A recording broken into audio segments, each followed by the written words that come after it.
Welcome back to our channel. ఈరోజు వీడియోలో మనం పైథాన్లోని స్ట్రింగ్స్ యొక్క బిల్ట్-ఇన్ మెథడ్స్ గురించి తెలుసుకుందాం. ఈరోజు మనం ASCII letters, ASCII lower case, ASCII upper case, digits, hex digits అనే ఈ 5 బిల్ట్-ఇన్ మెథడ్స్ గురించి తెలుసుకుందాం. ముందుగా మనం ఈ 5 మెథడ్స్ని యూజ్ చేయాలంటే స్ట్రింగ్ అనే మాడ్యూల్ని మనం ఇంపోర్ట్ చేయాల్సి ఉంటుంది. ప్రాక్టికల్గా చూద్దాం. Coming to the first method, ASCII letters. Import చేసిన తర్వాత మనం బిల్ట్-ఇన్ మెథడ్స్ని యాక్సెస్ చేయాలంటే ఇక్కడ module name dot method name ఇలా మనం బిల్ట్-ఇన్ మెథడ్స్ని యాక్సెస్ చేయాలి. ప్రింట్ చేసి చూస్తే ఈ బిల్ట్-ఇన్ మెథడ్ అనేది both upper and lower case alphabets అన్నింటినీ రిటర్న్ చేస్తుంది. ఇక్కడ చూడొచ్చు, lower case alphabets up to Z and upper case alphabets from A to Z. Second one, ASCII lower case.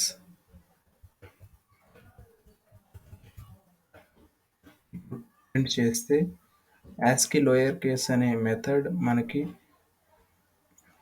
Only lower case ఆల్ఫాబెట్స్ని మాత్రమే return చేస్తుంది. Third one is ASCII upper case.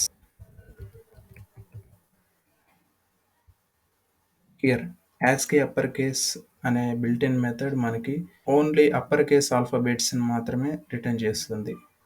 Fourth one is digits built-in method.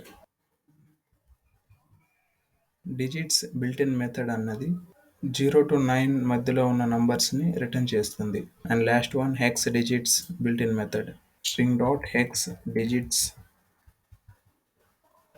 Print చేస్తే ఈ method 0 to 15 లెటర్స్ని return చేస్తుంది. మనకి hexadecimal అంటే 0 to 9 వరకు numbers ఉంటాయి. And then 10 to 15ని మనం ఆల్ఫాబెట్స్తో A to F వరకు మనం డినోట్ చేస్తాం. ఇక్కడ లోయర్ కేస్ అప్పర్ కేస్ ఎందుకు ఇచ్చారంటే బోత్ మనం లోయర్ కేస్ అయినా అప్పర్ కేస్ అయినా ఏమైనా వాడొచ్చు 10 to 15. That is why both lower and upper case letters have appeared.